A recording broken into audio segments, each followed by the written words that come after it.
చెప్పండి. ముందుగా అసలు మీ గురించి చెప్పండి. మీరు ఈ ఫీల్డ్లోకి ఎలా వచ్చారు, మీరు ఎక్కడ పుట్టారు అన్నది. I'm from Rajam, Vizianagaram district, Andhra. Okay. When I was just 3 years old, I dreamed of becoming a film star. మీ నమ్మరు, ఇట్స్ ట్రూ. నాకు 3 సంవత్సరాల వయసులోనే సినిమా ఆర్టిస్ట్ అవ్వాలని కోరుకుంది. దానికి రీజన్ కూడా చెప్తా. ఓకే. మా daddy business sound systems and lightings and DJ అవన్నీ అనమాట. మా డాడీ కింద అప్పట్లోనే 10 మంది వర్కర్స్ ఉండేవారు 1980sలోనే. ఇంకా వెళ్తుండేవాడిని అనమాట. ఈవెంట్స్ ఏమైనా చేస్తుంటారు కదా, ప్రోగ్రామ్స్ అవి. అప్పుడు ఎక్కువ సాంగ్స్ వింటుండేవాడిని. పి సుశీల గారివి, ఎస్ జానకి గారివి, కేఎస్ చిత్ర గారివి, ఏది ఒక పాట అలా వదలండి. అలాగే ఘంటసాల గారివి, ఎస్పి బాలసుబ్రహ్మణ్యం, యేసుదాస్ గారివి. ఇంకా సినిమాలు అంటే మోహన్ బాబు, బాలకృష్ణ, విజయశాంతి, శోభన, భానుప్రియ వీళ్ళ సినిమాలు ఎక్కువ చూసేవాడిని. ఎప్పటికే నేను కూడా ఒక స్టార్ అవ్వాలని అప్పట్లోనే కలగన్నాను అనమాట. సో అదంతా బ్రెయిన్లో పెట్టుకొని నేను హోటల్ మేనేజ్మెంట్ చేశాను, ఎంబీఏ చేశాను అనమాట నేను. ఓకే. సో హోటల్లో జాబ్ వస్తుంది కదా, 5 స్టార్ హోటల్లో వస్తే సినిమా వాళ్ళు ఎవరైనా మనకు కనిపిస్తారు, ఏదైనా అవకాశాలు అడగొచ్చు అని అది దృష్టిలో పెట్టుకొని నేను హోటల్ మేనేజ్మెంట్ అనేది చేయడం జరిగింది. మా ఏరియాలో 2 ఫిల్మ్ స్టార్స్ ఉన్నారనమాట. శంకరాభరణం హీరో జేవి స్వామి అజల్ గారు, అలాగే శరత్ బాబు గారు తెలుసు కదా, ఆయన కూడా ఒక హీరో. వాళ్ళు ఉండేవారు అనమాట. సో వాళ్ళలాగా నేను స్టార్ అవ్వాలని కలలు కన్నాను. ఆఖరికి ఇలా అయ్యారు. ఆఖరికి వైజాగ్ సత్య అయ్యాను.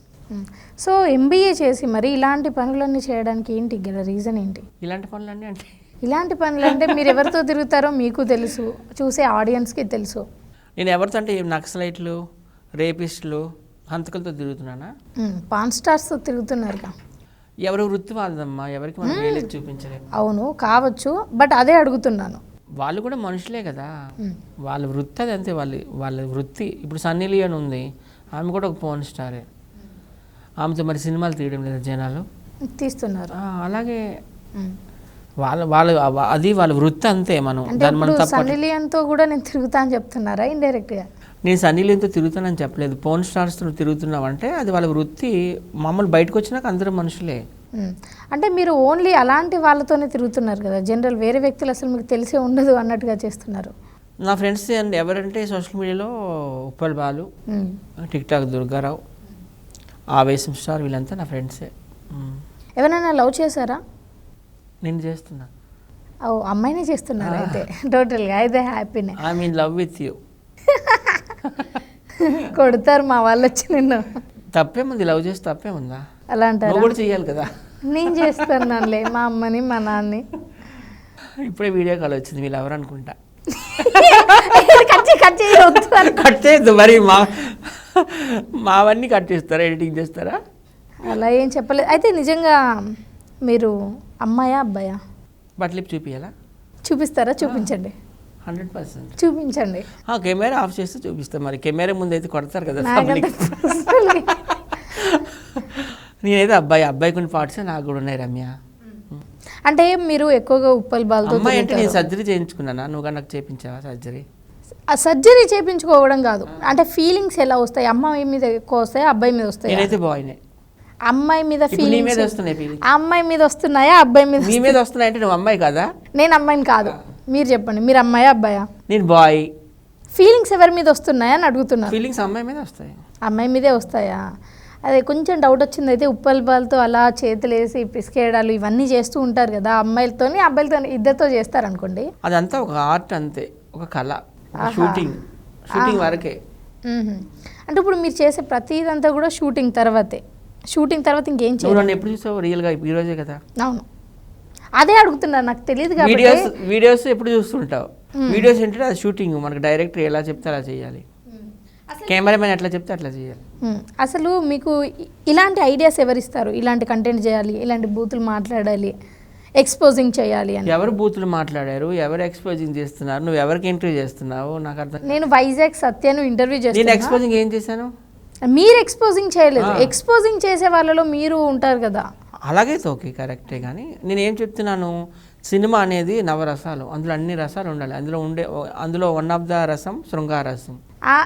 మీరు చేసే సినిమాలో సౌందర్య ఉండాలి, సిల్క్ స్మిత ఉండాలి, రావు గోపాలరావు ఉండాలి, చిరంజీవి ఉండాలి, అన్ని పాత్రలు ఉంటే కదా సినిమా. మీ వీడియోస్ లో ఎవరైనా హీరో హీరోయిన్ ఉన్నారా? అందరు సిల్క్ స్మితలే కదా.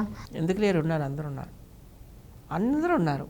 ఓకే. అయితే ఇప్పుడు మీరు వీడియోస్ వరకే అని అన్నారు కదా, నేను ఎలాంటి ఎక్స్పోజింగ్ చేయలే, ఏం దరిద్రం చేయలేదు అన్నప్పుడు కొన్ని వీడియోస్లలో మీరు ఒక అమ్మాయిని పట్టి, ఇంకా అది చెప్పాలా నేను? అమ్మాయిని పట్టుకున్నానా? మీరు పట్టుకున్న వీడియోస్ చూపించాలా? పట్టుకోలేదని నేను చెప్పడం లేదే. ఇంతకుముందు నీకు ఏం చెప్పాను, డైరెక్ట్ ఎలా చెప్తే అట్లా చెయ్యాలని చెప్పాను కదా నీకు ఆల్రెడీ. నేను చెయ్యలేదు, అమ్మాయిని పట్టుకోలేదు అని నేను అనలేదు. అసలు మీరు ఈ వైపు ఎలా వచ్చారు? లైక్ ఒక స్టార్ అవ్వాలి అనుకున్నారు, ఓకే, సినిమాల్లోనో సీరియల్స్లలోనో. సినిమాలు కూడా చేశాను, దానికోసం అది దట్స్ మై బ్యాడ్ లక్ అనుకుంటే. ఎవరు నా సినిమాల కోసం అడగరు. నేను చాలా సినిమాలు చేశాను. ఏ సినిమా? నేను అన్నపూర్ణమ్మ గారు మనవడు సినిమా చేశాను. అందులో అన్నపూర్ణమ్మ గారు. మిమ్మల్ని ఎలా సెలెక్ట్ చేశారు దాంట్లో? ఎలా సెలెక్ట్ చేశారు? నేను ఎట్లా సెలెక్ట్ చేశారు? యాంకర్ ఆడిషన్ చేసి నన్ను నాకు డైరెక్ట్ గానే ఇస్తారు.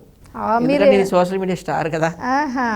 అలాగే పేమెంట్ ఎలా ఉండేది రోజుకి? నేను 5,000 10,000 తీసుకుంటా పర్ డే మూవీకి. నేను పేర్లు కూడా చెప్తున్నాను, చెక్ చేసుకుంటా. సినిమాలు అన్నపూర్ణమ్మ గారి మనవలో చేశాను. అందులో ఒక సాంగ్లో కూడా కనిపిస్తారు, రామ రామ రామ రామ రామ రామ రామ శ్రీరామ రఘురామ్. అలాగే సంపూర్ణేష్ బాబుతో కాలీఫ్లవర్ చేశాను, అందులో డాక్టర్, చూసుకోండి కావాలంటే. అలాగే వెన్నెల కిషోర్తో శ్రీకాకుళం షెర్లాక్ హోమ్స్ చేశాను. అలాగే జబర్దస్త్ అప్పారావు వీళ్ళందరితో, శ్రీరామ్ వాళ్ళందరితో కలిసి మైండ్ గేమ్ చేశాను. ఇలా చాలా సినిమాలు చేశాను. అలాగే కన్నడ సూపర్ స్టార్ ప్రేమ గారితో ఒక ఫ్యాంటసీ ఫిలిం చేశాను, జై మోదగుండం అని. అలాగే ఇప్పుడు 4-5 సినిమాలు చేస్తున్నాను. సుమన్ గారితో వరదరాజు గోవిందం ఒకటి, మా రాముడు అందరివాడు ఒకటి, ఆ 2 సినిమాలు సుమన్ గారితో. అలాగే ఒక రెడ్ బుక్ అని ఒక మూవీ చేస్తున్నాను. అలాగే రాఘవయ్య గారి తాలూకా నా సినిమా ఒకటి చేస్తాను. ఓకే. సినిమాలో అయితే అంత గుర్తింపు రాలేదు, చిన్న చిన్న రోల్స్ ఇస్తున్నారు. ఎందుకంటే సినిమాలో అంత దరిద్రం చూపించారు కదా, ఎక్స్పోజింగ్లో ఓన్లీ ఎక్స్పోజింగ్లే చూపించారు కదా. మరి అంత దరిద్రం అయితే నన్ను ఎందుకు పిలిచావు ఇంటర్వ్యూకి? అదే మీరు అలా ఎందుకు చేస్తున్నారు, సమాజానికి ఏం మెసేజ్? నేనైతే ఫ్యామిలీ చూడదగ్గ చిత్రాలే చేస్తా. ఈ మధ్య కాలంలో చేస్తున్నారా? అదొకటి మైండ్లో పెట్టుకున్నారా?